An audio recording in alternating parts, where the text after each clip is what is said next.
Hello guys, welcome to our YouTube channel study with M.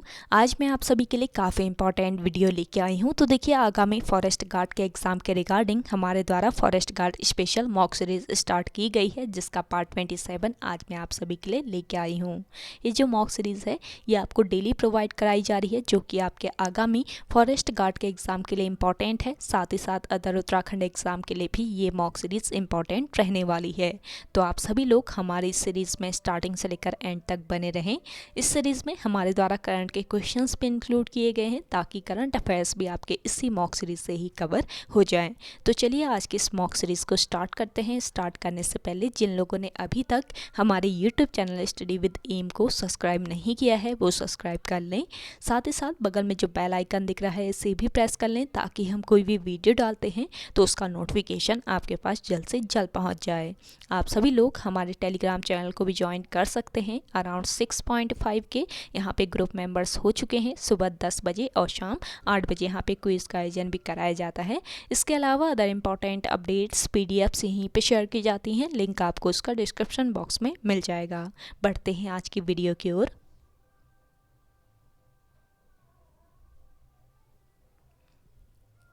इस series का पहला question है, भारत का पहला लिक्विड मिरर टेलीस्कोप कहाँ पर स्थापित किया गया। देखिए, भारत का पहला लिक्विड मिरर टेलीस्कोप ये स्थापित किया गया है उत्तराखंड राज्य में। ऑप्शन थर्ड इस क्वेश्चन का करेक्ट आंसर है। देखिए, अंतरिक्ष की दुनिया में ऐतिहासिक कदम रखते हुए भारत ने विश्व का पहला लिक्विड मिरर टेलीस्कोप को उत्तराखंड राज्य के नैनीताल में स्थापित कर दिया है। नैनीताल में इसकी स्थापना की गई है और इसके साथ ही चीन और अमेरिका को पीछे छोड़ते हुए भारत विश्व का इकलौता देश हो गया है जिसने लिक्विड मिरर टेलीस्कोप लगाया है। देखिए, international liquid mirror telescope Uttarakhand में नैनीताल के Aryabhatta research institute of observational sciences के स्वामित्व वाले देवस्थल वेधशाला परिसर में स्थापित किया गया है। और यह टेलीस्कोप देवस्थल ऑब्जर्वेटरी में एक पहाड़ी पर 2450 मीटर की ऊंचाई पर लगाया गया है। और देखिए, यह लिक्विड मिरर टेलीस्कोप क्या काम करेगा, तो यह इस टेलीस्कोप के जरिए आसमान का लगातार सर्वेक्षण किया जाएगा और ये आकाशगंगा के साथ साथ अन्य खगोलीय घटनाओं का भी निरीक्षण करेगा। इस टेलीस्कोप के जरिए क्षुद्र ग्रहों, सुपरनोवा, अंतरिक्ष मलबे और अन्य सभी खगोलीय पिंडों पर नज़र रखी जाएगी। तो इसकी स्थापना कहाँ पर, उत्तराखंड राज्य के नैनीताल में इसकी स्थापना की गई है। कितनी हाइट पर इसकी स्थापना की गई है, 2450 मीटर की हाइट पर। तो इन पॉइंट को आपको ध्यान में रखना है। अगला क्वेश्चन देखिए, हाल ही में सशस्त्र सीमा बल के महानिदेशक कौन नियुक्त हुए हैं। देखिए, इंपॉर्टेंट क्वेश्चन है ये भी। हाल ही में सशस्त्र सीमा बल के महानिदेशक नियुक्त हुए हैं कौन, एस.एल. थाउसेन। एस.एल. थाउसेन ऑप्शन फर्स्ट इस क्वेश्चन का बिल्कुल राइट आंसर हो जाएगा। देखिए, 1988 बैच के भारतीय पुलिस सेवा के अधिकारी एस.एल. थाउसेन को सशस्त्र सीमा बल का नया महानिदेशक नियुक्त किया गया है। और देखिए, मध्य प्रदेश कैडर के आईपीएस अधिकारी थे थाउसेन। मध्य प्रदेश कैडर के आईपीएस अधिकारी थाउसेन सीमा सुरक्षा बल यानी बीएसएफ के विशेष महानिदेशक के रूप में कार्यरत हैं और सशस्त्र सीमा बल नेपाल और भूटान के साथ देश की सीमाओं की रक्षा करता है। देखिए, सशस्त्र सीमा बल, इसकी स्थापना की बात करें तो इसकी स्थापना कब की गई, सशस्त्र सीमा बल की वर्ष 1963 में इसकी स्थापना की गई। और इसका मुख्यालय की बात करें तो इसका मुख्यालय है नई दिल्ली में। नई दिल्ली में इसका मुख्यालय है। तो हाल ही में सशस्त्र सीमा बल के महानिदेशक नियुक्त किए गए हैं एस.एल. थाउसेन। ऑप्शन फर्स्ट इस क्वेश्चन का राइट आंसर है। एस.एल. थाउसेन से पहले सशस्त्र सीमा बल के महानिदेशक कौन थे, आप कमेंट सेक्शन में कमेंट करके बताइएगा। नेक्स्ट क्वेश्चन है, पर्वतीय राज्य परिषद का गठन किसकी अध्यक्षता में किया गया। देखिए, पर्वतीय राज्य परिषद का जो गठन है वो किसकी अध्यक्षता में किया गया, इसका राइट आंसर हो जाएगा दया कृष्ण पांडे। ऑप्शन थर्ड इस क्वेश्चन का करेक्ट आंसर है। देखिए, 25 जून 1967 को रामनगर के जनसभा में एक पृथक प्रशासनिक इकाई के गठन का प्रस्ताव जो है वो पारित किया गया और प्रस्ताव के कार्यान्वयन हेतु दयाकृष्ण पांडे की अध्यक्षता में पर्वतीय राज्य परिषद का गठन किया गया। तो पर्वतीय राज्य परिषद जो है इसका गठन किसकी अध्यक्षता में किया गया? दयाकृष्ण पांडे की अध्यक्षता में। ऑप्शन थर्ड इस क्वेश्चन का राइट आंसर हो जाएगा। अगला देखिएगा, बाढ़ वाला यज्ञ वेदिका का निर्माण किसने करवाया था? देखिए, बाढ़ वाला यज्ञ वेदिका जो है इसका निर्माण कराया था किसने? शीलवर्मन ने। ऑप्शन सेकेंड इस क्वेश्चन का बिल्कुल राइट आंसर हो जाएगा। देखिए, शीलवर्मन को कुछ विद्वान कुणिंद तो कुछ यौधेय मानते हैं। ध्यान दीजिएगा, कुछ विद्वान तो इसको कुणिंद मानते हैं शीलवर्मन को और कुछ मानते हैं यौधेय। तो कंफर्म नहीं है ये कुणिंद है या यौधेय। तो कुछ विद्वान इसको कुणिंद मानते थे तो कुछ यौधेय मानते हैं।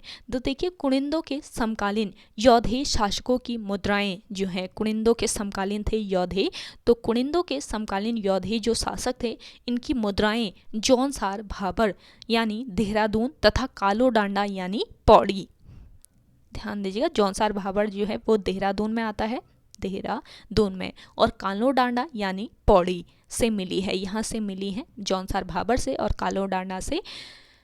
कुणिंदों के जो समकालीन यौधेय थे तो इन शासकों की, यौधेय शासकों की जो मुद्राएं हैं वो जौनसार भाबर और कालो डांडा से मिली है, जो कि उनके शासन की पुष्टि करती है। और कुषाणों को कुचलने में यौधेयों ने महत्वपूर्ण भूमिका निभाई थी, यानी कि कुषाण वंश को समाप्त किसके द्वारा किया गया था? यौधेय वंश के द्वारा। इंपॉर्टेंट पॉइंट है, नोट कर लीजिए। अगला क्वेश्चन है, गढ़वाल क्षेत्र का सबसे बड़ा और गहरा ताल कौन सा है? देखिए, गढ़वाल क्षेत्र का सबसे बड़ा व गहरा ताल कौन सा है? यह ताल है आपका सहस्त्र ताल। ऑप्शन फर्स्ट इस क्वेश्चन का बिल्कुल राइट आंसर हो जाएगा। देखिए, टिहरी गढ़वाल के घुत्तू में लगभग 1530 मीटर की ऊंचाई पर सहस्त्र ताल स्थित है। तो यह सहस्त्र ताल जो है ये कई तालों का समूह है और यह गढ़वाल क्षेत्र का सबसे बड़ा व गहरा ताल है। और इस झील के पूर्वी सिरे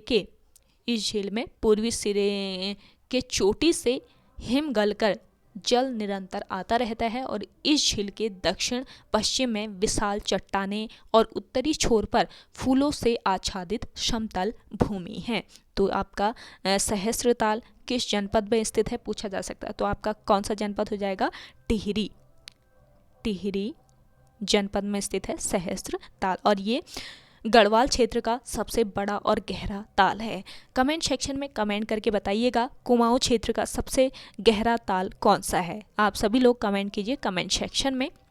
अगला देखिए, तेल और प्राकृतिक गैस निगम का मुख्यालय कहाँ स्थित है? मोस्ट इम्पॉर्टेंट क्वेश्चन है। देखिए, तेल और प्राकृतिक गैस निगम यानी ONGC से जो रिलेटेड क्वेश्चन है वो आयोग द्वारा पूछे जाते हैं, वो आपको ध्यान में रखना है। तो तेल एवं प्राकृतिक गैस निगम यानी ONGC, इसका मुख्यालय कहाँ पर स्थित है? इसका मुख्यालय है आपका देहरादून में। ऑप्शन थर्ड इस क्वेश्चन का करेक्ट आंसर हो जाएगा। और देखिए, तेल एवं प्राकृतिक गैस निगम यानी ONGC 23 जून 1993 ईस्वी से प्रारंभ हुई एक भारतीय सार्वजनिक क्षेत्र की पेट्रोलियम कंपनी है। ध्यान दीजिएगा, 23 जून 1993 ईस्वी से ये प्रारंभ हुई और ये एक भारतीय सार्वजनिक क्षेत्र की पेट्रोलियम कंपनी है और इसे फॉर्च्यून ग्लोबल 500 द्वारा 335वें स्थान पर रखा गया है।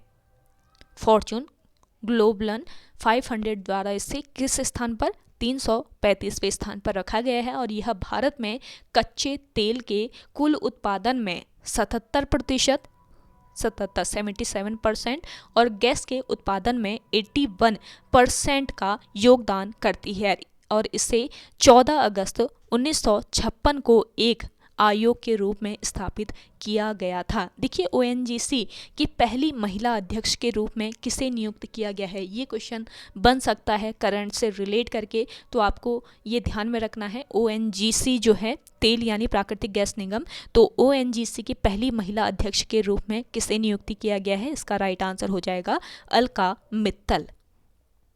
अलका मित्तल को ओएनजीसी की पहली महिला अध्यक्ष के रूप में नियुक्त किया गया है। इंपॉर्टेंट पॉइंट है, इसको नोट डाउन कर लेना है आपको। सेशन पसंद आ रहा है तो लाइक कर लीजिए। जिन लोगों ने अभी भी हमारे YouTube channel study with M को सब्सक्राइब नहीं किया है वो सब्सक्राइब कर लीजिए। डेली आपको ये सेशन प्रोवाइड कराया जा रहा है, और जिन लोगों ने पुराने सेशंस नहीं देखे हैं तो हमारे YouTube channel study with M के प्लेलिस्ट पर जाकर देख सकते हैं बाकी जो सेशन है वो। अगला देखिएगा, कौन सा बंदरगाह भारत के पश्चिमी किनारे पर स्थित है। तो देखिए भारत के पश्चिमी किनारे पर स्थित जो बंदरगाह है वो कौन सा बंदरगाह है, इसका राइट आंसर हो जाएगा कांडला बंदरगाह, या कांडला बंदरगाह भी इसको कहा जाता है। तो कांडला बंदरगाह ये किस राज्य में स्थित है, गुजरात राज्य में। गुजरात राज्य के कच्छ जिले में, ध्यान दीजिएगा, गुजरात राज्य के कच्छ जिले में स्थित देश का सबसे बड़ा बंदरगाह है ये, और यह आयात निर्यात से पूरे विश्व के साथ जुड़ा हुआ है। और इस बंदरगाह का जो प्रशासन है वो कांडला पोर्ट ट्रस्ट के द्वारा किया जाता है, यानी कि प्रशासन जो है ये किसके द्वारा किया जाता है, इसका कांडला पोर्ट ट्रस्ट के द्वारा इसका प्रशासन किया जाता है। और इस बंदरगाह का नाम बदलकर अब क्या कर दिया गया है, दीन दयाल बंदरगाह। अब इसका नाम बदल दिया है दीन दयाल बंदरगाह, इसका नाम रख दिया गया है। और इसकी स्थापना की बात करें तो वर्ष 1956 ईस्वी में कांडला बंदरगाह की स्थापना की गई थी। अगला क्वेश्चन देखिए, भारतीय पर्वतारोहण फाउंडेशन की स्थापना किस वर्ष की गई थी। देखिए भारतीय पर्वतारोहण फाउंडेशन, इसकी स्थापना की बात करें तो वर्ष 1961 ईस्वी में इसकी स्थापना हुई थी। ऑप्शन सेकंड इस क्वेश्चन का बिल्कुल राइट आंसर हो जाएगा। देखिए इंडियन माउंटेनियरिंग फाउंडेशन यानी कि भारतीय पर्वतारोहण फाउंडेशन, ये एक शीर्ष राष्ट्रीय निकाय है, ध्यान दीजिएगा, शीर्ष राष्ट्रीय निकाय है ये, जो हिमालय की ऊंचाई पर पर्वतारोहण और रॉक क्लाइंबिंग अभियानों का आयोजन और समर्थन करता है। यह संगठन भारतीय हिमालय से संबंधित साहसिक गतिविधियों और पर्यावरण संरक्षण कार्यों के लिए योजनाओं को बढ़ावा और प्रोत्साहित भी करता है। और इसकी स्थापना कहाँ पर की गई है, इस फाउंडेशन की स्थापना की गई है दिल्ली में, और इसका मुख्यालय भी कहाँ पर स्थित है, मुख्यालय भी इसका दिल्ली में ही स्थित है। तो इन पॉइंट को ध्यान रखेंगे। अगला क्वेश्चन है आपका, संयुक्त राष्ट्र शिक्षा विज्ञान तथा सांस्कृतिक संगठन की स्थापना किस वर्ष की गई। देखिए इंपॉर्टेंट क्वेश्चन है, संयुक्त राष्ट्र शिक्षा विज्ञान तथा सांस्कृतिक संगठन, यानी इसको इन शॉर्ट में बात करें तो इन शॉर्ट में इसको क्या कहा जाता है, यूनेस्को। आपको पता होगा यूनेस्को, लेकिन इसका फुल फॉर्म नहीं आता होगा बहुत से लोगों को, तो इसको ध्यान रखेंगे, इसका फुल फॉर्म है यूनेस्को। संयुक्त राष्ट्र इसका जो शॉर्ट नेम है इसका यूनेस्को है, संयुक्त राष्ट्र शिक्षा विज्ञान तथा सांस्कृतिक संगठन, इसका शॉर्ट नेम है यूनेस्को। तो बहुत लोगों को इसका फुल फॉर्म नहीं आता होगा, तो आप इसको ध्यान में रख लीजिए। संयुक्त राष्ट्र शिक्षा विज्ञान तथा सांस्कृतिक संगठन यानी यूनेस्को की जो स्थापना है वो किस वर्ष की गई थी, वर्ष 1946 ईस्वी में इसकी स्थापना की गई थी। ऑप्शन थर्ड इस क्वेश्चन का करेक्ट आंसर है। तो इस तरीके से घुमाकर भी आयोग द्वारा क्वेश्चन पूछ लिए जाते हैं, तो आपको हर तरीके से ध्यान में रखना है। देखिए यूनेस्को की स्थापना नवंबर 1946 में हुई थी, और इसका मुख्यालय कहाँ पर स्थित है, पेरिस में इसका मुख्यालय है। और यह संयुक्त राष्ट्र की सांस्कृतिक गतिविधियों की सर्वप्रमुख संस्था है, जिसका उद्देश्य शिक्षा विज्ञान एवं संस्कृति के प्रसार तथा राष्ट्रों के बीच बौद्धिक एवं सांस्कृतिक क्षेत्रों में सहयोग के माध्यम से मानव सभ्यता एवं संस्कृति के विकास में योगदान देना है। अगला क्वेश्चन देखिए,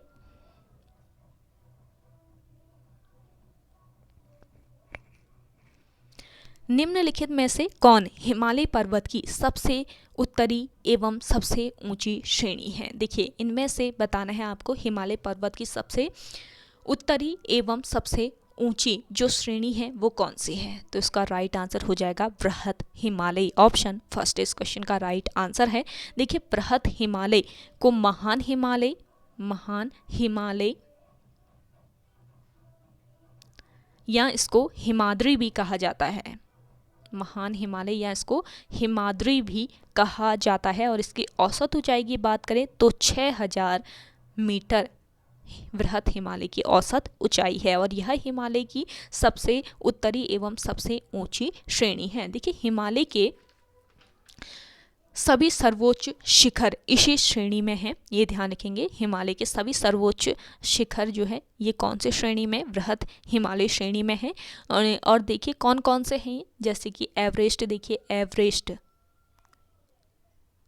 जिसकी हाइट 8848 मीटर है, तो ये भी आपके किस श्रेणी में? बृहत हिमालय श्रेणी में है। और बाकी आपका कंचनजंगा भी इसी श्रेणी के अंतर्गत आता है। इसके अलावा आपका मकालू, ध्यान दीजिएगा, एक पर्वत श्रेणी और है मकालू। इसकी हाइट की बात करें कितनी है? 8153 मीटर इसकी हाइट है और ये भी आपके इसी श्रेणी के अंतर्गत आता है।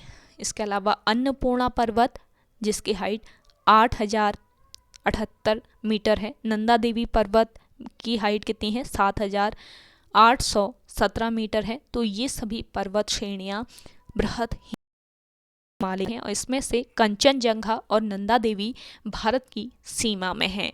और इस श्रेणी में भारत की प्रमुख दर्रों की बात करें, आपके बृहत हिमालय श्रेणी में भारत के कौन कौन से दर्रे आते हैं तो नोट कर लीजिएगा। शिवकिला दर्रा और बारालाचा दर्रा, ये कहाँ पर स्थित है? किस राज्य में? हिमाचल प्रदेश में। शिवकिला और बारालाचा हिमाचल प्रदेश में ये स्थित है। इसके अलावा बर्जिला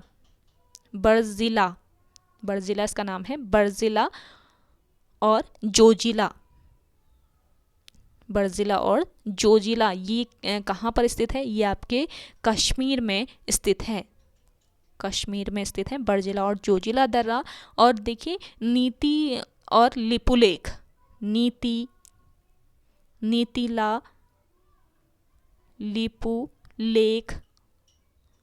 लिपुलेख और आपका थांगला ये दर्रे कहाँ पर है? ये उत्तराखंड राज्य में स्थित हैं। जबकि एक दर्रा और है आपका जेलेपला, इसके अलावा नाथुला, तो ये आपके कहाँ पर? सिक्किम राज्य। जेलेपला और नाथुला सिक्किम राज्य में स्थित हैं। तो ये सभी दर्रे जो हैं ये आपके बृहत हिमालय के अंतर्गत ही आते हैं। तो काफ़ी इंटरेस्टिंग ये क्वेश्चन है, इंपॉर्टेंट है आपके आगामी एग्जाम के लिए। तो कौन सा दर्रा किस हिमालयी क्षेत्र के अंतर्गत आता है आपको पता रहना चाहिए। अगला देखिएगा, सरस्वती व अलकनंदा के मिलन स्थल पर कौन सा प्रयाग है? देखिए सरस्वती व अलकनंदा के मिलन स्थल की बात करें तो यहाँ पर कौन सा प्रयाग है? इसका राइट आंसर हो जाएगा केशव प्रयाग। ऑप्शन सेकंड इस क्वेश्चन का बिल्कुल राइट आंसर हो जाएगा। देखिए केशव प्रयाग चमोली में स्थित है। किस जनपद में ये स्थित है? चमोली जनपद में स्थित है आपका केशव प्रयाग, जहाँ सरस्वती व अलकनंदा नदियों का संगम होता है। सरस्वती और अलकनंदा का संगम कहाँ पर होता है? केशव प्रयाग में होता है। सरस्वती नदी कामेट चोटी के रत्ताकोना कामेट पर्वत के ये रत्ताकोना नामक स्थान पर स्थित देवताल से निकलती है। ध्यान दीजिएगा, रत्ताकोना नामक स्थान पर देवताल है, तो देवताल से यह नदी निकलती है। तथा अलकनंदा की बात करें तो अलकनंदा नदी कहाँ से निकलती है? संतोपत शिखर के अलकापुरी बांक हिमनद से। अलकापुरी बांक हिमनद से यह नदी निकलती है, अलकनंदा नदी। अगला क्वेश्चन है आपका, तड़ागताल किस जनपद में स्थित है? देखिए तड़ाक ताल ये स्थित है आपके किस जनपद में? अल्मोड़ा जनपद में। ऑप्शन थर्ड इस क्वेश्चन का बिल्कुल राइट आंसर हो जाएगा। देखिए सेशन को ज़्यादा से ज़्यादा आप सभी लोग शेयर कीजिएगा अपने दोस्तों के साथ, अपने व्हाट्सएप ग्रुप्स में। और जिन लोगों ने सेशन को अभी तक लाइक नहीं किया है और चैनल को सब्सक्राइब नहीं किया है, आप सभी से रिक्वेस्ट रहेगा मेरा सब्सक्राइब कर लीजिए। और कमेंट सेक्शन में आप सभी लोग ज़्यादा से ज़्यादा कमेंट कीजिए, जितना भी आपसे हो सकता है, हो सके तो आंसर भी आप कमेंट कीजिए। और उसके साथ ही आपको आज का ये सेशन कैसा लग रहा है कमेंट सेक्शन में आपको कमेंट करके बताना है। आपके कमेंट डेली मैं देखती हूँ आप कौन कौन लोग कमेंट कर रहे हैं, तो ज़्यादा से ज़्यादा लोग कमेंट कीजिएगा आपको आज का ये सेशन कैसा लग रहा है। तो देखिए आपका तड़ाक ताल ये अल्मोड़ा में है। अल्मोड़ा जनपद के चौखुटिया से, अल्मोड़ा जनपद के चौखुटिया से 10 किलोमीटर की दूरी पर ये तड़ाक ताल जो है ये स्थित है। और 1 किलोमीटर लंबा एवं आधा किलोमीटर चौड़ा यह ताल चीड़, देवदार, बांज और बुरांस वृक्षों से घिरा है। और ग्रीष्म काल में इसका कुछ हिस्सा सूख जाता है। काफ़ी गर्मी यहाँ पे पड़ती है, तो गर्मी के कारण इसका कुछ हिस्सा यहाँ पे सूख जाता है ग्रीष्म काल में। और इस ताल के निचले भाग से पानी की निकासी के लिए 5 सुरंगें बनी हैं। इस ताल के निचले भाग, जो नीचे का भाग है, वहाँ पर पानी के निकासी के लिए कितने सुरंगों का निर्माण किया गया है? 5 सुरंगों का निर्माण किया गया है। अगला देखिएगा, वसुंधरा जलप्रपात किस जिले में स्थित है? वसुंधरा जलप्रपात ये स्थित है आपके कहाँ पर? चमोली जिले में। ऑप्शन फर्स्ट बिल्कुल राइट आंसर हो जाएगा। देखिए वसुंधरा प्रपात चमोली के अंतिम गांव माणा गांव, अंतिम गांव कौन सा है चमोली का? माणा गांव अंतिम गांव है चमोली जनपद का। तो माणा गांव से पश्चिम की ओर 5 किलोमीटर दूर हिमाच्छादित शिखरों, ग्लेशियरों एवं ऊंची चट्टानों की पृष्ठभूमि पर वसुंधरा जलप्रपात जो है ये स्थित है। और यह जल प्रपात जो है ये 145 मीटर की ऊंचाई से, यहाँ जो जल है वो 145 मीटर की ऊंचाई से प्रपात के रूप में गिरता है। यानी कि यह जलप्रपात जो है वो 145 मीटर ऊंचा है। अगला क्वेश्चन है आपका, कटारमल सूर्य मंदिर की वास्तुशैली कौन सी है? मोस्ट इंपॉर्टेंट है। देखिए कटारमल सूर्य मंदिर ये आपके किस जनपद में? अल्मोड़ा जनपद में स्थित है कटारमल सूर्य मंदिर। और यह मंदिर किसको समर्पित है? भगवान सूर्य का यह मंदिर है, भगवान सूर्य को समर्पित है यह मंदिर। और इस मंदिर की वास्तुशैली बतानी है कि कौन सी वास्तुशैली का ये मंदिर है। तो इसका राइट आंसर हो जाएगा, कटारमल जो मंदिर है इसकी वास्तुशैली है उत्तराखंड शैली। ऑप्शन थर्ड इस क्वेश्चन का राइट आंसर है। कटारमल सूर्य मंदिर अल्मोड़ा में स्थित है और यह मंदिर शकों की निवास की पुष्टि करता है। देखिए शक लोग जो थे तो शकों के निवास की ये पुष्टि करता है यह मंदिर। और कटारमल सूर्य मंदिर उत्तराखंड शैली का है। और कटारमल मंदिर में बड़ादित्य सूर्य प्रतिमा बूट पहने हुए दिखती है, इसलिए इसे बूटधारी सूर्य मंदिर भी कहा जाता है। बताइए बूटधारी सूर्य मंदिर कहाँ पर स्थित है? ये ऐसे भी क्वेश्चन पूछा जा सकता है। तो ये हो जाएगा आपका अल्मोड़ा। और इस मंदिर का निर्माण कब किया गया था? 9वीं 10वीं शताब्दी में इस मंदिर का निर्माण कराया गया था। किसके द्वारा इस मंदिर का निर्माण कराया गया था? राजा कटारमल के द्वारा। राजा कटारमल के द्वारा इस मंदिर का निर्माण 9वीं 10वीं शताब्दी में करवाया गया था। और इस मंदिर के कपाट राष्ट्रीय संग्रहालय नई दिल्ली में रखा हुआ है। अगला क्वेश्चन है आपका,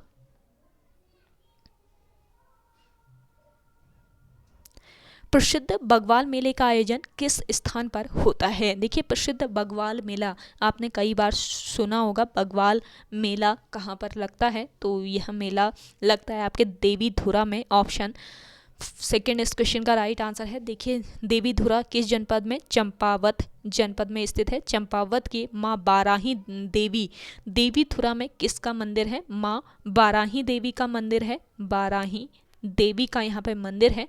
तो यहीं पर बाराही देवी मंदिर में प्रतिवर्ष श्रावण मास में आषाढ़ी कौतिक मेले का आयोजन किया जाता है। आषाढ़ी कौतिक या बग्वाल मेला इसी को कहा जाता है। और इस मेले का मुख्य आकर्षण रक्षाबंधन को आयोजित किया जाने वाला बग्वाल यानी पाषाण युद्ध है। यहाँ पर रक्षाबंधन के दिन बंधन के अवसर पर रक्षाबंधन के दिन मेले का आयोजन होता है, जिसको पाषाण मेला या बग्वाल मेला भी कहा जाता है, या पाषाण युद्ध के नाम से ये जाना जाता है। तो ये आपको ध्यान में रखना है। ये आपके कहाँ पर, देवीधुरा में आयोजित किया जाता है। किस जनपद में? चंपावत जनपद में। चंपावत जनपद से लोहाघाट नगर से भी 40 किलोमीटर आगे पड़ता है आपका देवीधुरा, तो वहाँ पर इस मेले का आयोजन किया जाता है। अगला देखिएगा, उदय शंकर नृत्य एवं नाट्य अकादमी की स्थापना कब हुई थी? देखिए, उदय शंकर नृत्य एवं नाट्य जो अकादमी है, इसकी स्थापना कब की गई? वर्ष 2003 में इसकी स्थापना की गई। ऑप्शन थर्ड इस क्वेश्चन का बिल्कुल करेक्ट आंसर हो जाएगा। उदय शंकर नृत्य एवं नाट्य अकादमी की स्थापना 2003 में कहाँ पर की गई?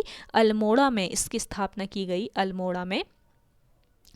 नृत्य सम्राट पंडित उदय शंकर का इस क्षेत्र से लगाव होने तथा अल्मोड़ा नृत्य कला के विकास में योगदान देने के कारण इस अकादमी का नाम इनके ही नाम पर रखा गया। किसके नाम पर? नृत्य सम्राट थे पंडित उदय शंकर, उदय शंकर, तो इन्हीं के नाम पर इस अकादमी का नाम रखा गया है, क्योंकि ये नृत्य सम्राट कहे जाते थे और इस क्षेत्र से काफ़ी इनका लगाव था तथा अल्मोड़ा में नृत्य कला के विकास में योगदान भी दिया था इन्होंने, तो इसी कारण इस अकादमी का नाम इन्हीं के नाम पर रखा गया, उदय शंकर नृत्य एवं नाट्य अकादमी। अगला क्वेश्चन है आपका, गोरखाकालीन नेथड़ा का किला कहाँ पर स्थित है? देखिए, गोरखाकालीन किला है आपका, नेथड़ा का जो किला है वो किस काल का है पूछा जा सकता है, तो गोरखा काल का ये किला है, गोरखाकालीन ये किला है, नेथड़ा का किला। और ये कहाँ पर स्थित है ये आपको बताना है, तो ज़्यादा से ज़्यादा लोग कमेंट करके बताएं। जिन लोगों को आंसर आ रहा है कमेंट सेक्शन में आप कमेंट कर सकते हैं।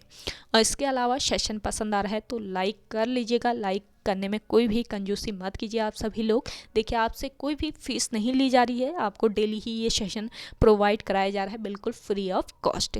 तो काफ़ी मेहनत लगती है हमको भी ये सेशन बनाने में, तो आपको ज़्यादा से ज़्यादा शेयर करना है, ज़्यादा से ज़्यादा ज़रूरत जो मंद लोग हैं उन तक इस सेशन को आपको पहुंचाना है। तो ज़्यादा से ज़्यादा आप सपोर्ट कीजिए स्टडी विद एम को। देखिए, नेथड़ा का जो किला है ये आपका किस जनपद में? अल्मोड़ा जनपद में स्थित है। ऑप्शन फोर्थ इस क्वेश्चन का बिल्कुल राइट आंसर हो जाएगा। नेथड़ा किला अल्मोड़ा जनपद के रामनगर गनाई मार्ग पर, रामनगर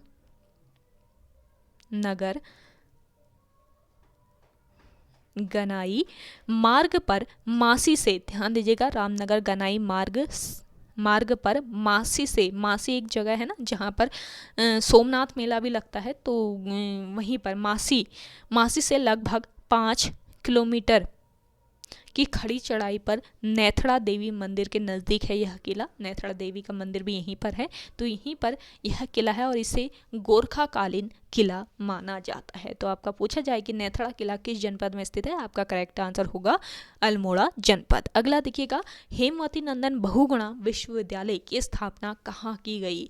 देखिए, हेमवती नंदन बहुगुणा विश्वविद्यालय, इसकी स्थापना कहाँ पर की गई? इसकी स्थापना की गई है श्रीनगर में। ऑप्शन थर्ड इस क्वेश्चन का राइट आंसर हो जाएगा। हेमवती नंदन बहुगुणा विश्वविद्यालय की स्थापना कब की गई? वर्ष 1973 ईस्वी में गढ़वाल विश्वविद्यालय के नाम से इसकी स्थापना हुई और अप्रैल 1989 को गढ़वाल विश्वविद्यालय का नाम क्या कर दिया गया? हेमवती नंदन बहुगुणा विश्वविद्यालय किया गया। और हेमवती नंदन बहुगुणा विश्वविद्यालय को 15 जनवरी 2009 को केंद्रीय विश्वविद्यालय का दर्जा दिया गया। मोस्ट इंपॉर्टेंट पॉइंट है, पूछा जा सकता है कि बताइए हेमवती नंदन बहुगुणा विश्वविद्यालय को कब केंद्रीय विश्वविद्यालय का दर्जा दिया गया? तो कब दिया गया? वर्ष 2009 में इसको केंद्रीय विश्वविद्यालय का दर्जा दिया गया और अब इसे हेमवती नंदन बहुगुणा केंद्रीय विश्वविद्यालय के नाम से जाना जाता है। नेक्स्ट क्वेश्चन है, पोखरण में किस वर्ष पहला परमाणु परीक्षण आयोजित किया गया? देखिए, पोखरण में पहला परमाणु परीक्षण आयोजित किया गया और ये किस वर्ष किया गया ये आपको बताना है। तो देखिए, वर्ष 1974 ईस्वी में पोखरण में पहला परमाणु परीक्षण आयोजित किया गया था। ऑप्शन फोर्थ इस क्वेश्चन का राइट आंसर हो जाएगा। देखिए, भारतीय परमाणु आयोग ने पोखरण में अपना पहला भूमिगत परीक्षण इस यानी कि इसका नाम क्या था, स्माइलिंग बुद्धा। 18 मई 1974 को 18 मई 1974 को इसका परीक्षण किया गया था स्माइलिंग बुद्धा का। और उस समय भारत की प्रधानमंत्री कौन थी, श्रीमती इंदिरा गांधी उस समय भारत की प्रधानमंत्री थी। और यह भारत का एक सक्सेसफुल न्यूक्लियर टेस्ट रहा। और इसके बाद Bharat 6th number nuclear power रखने वाला देश बन गया था। और इससे पहले कौन कौन से देश थे जिनके पास न्यूक्लियर पावर थी, तो ये देश थे यूनाइटेड किंगडम, इसके अलावा यूएसए, चाइना, यूएसएसआर, इसके अलावा फ्रांस। तो ये 5 कंट्री ऐसे थे जिनके पास न्यूक्लियर पावर रखने की पावर थी, न्यूक्लियर रखने की पावर थी। और इसके बाद 6वें नंबर पर कौन बन गया था, भारत जो है ये न्यूक्लियर रखने वाला देश बन गया था। देखिए पोखरण ये कहाँ पर स्थित है, पोखरण की बात करें ये आपके राजस्थान राज्य में स्थित है। नेक्स्ट क्वेश्चन है,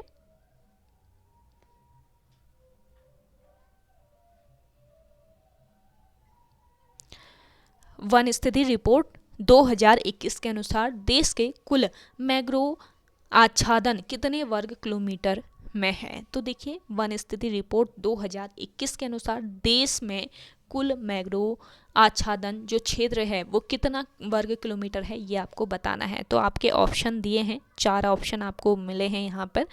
तो इसका राइट जो आंसर है वो कितना है, 4,992 वर्ग किलोमीटर क्षेत्र पर मैंग्रोव वन जो है इसका आच्छादन है। देखिए पश्चिम बंगाल में सुंदर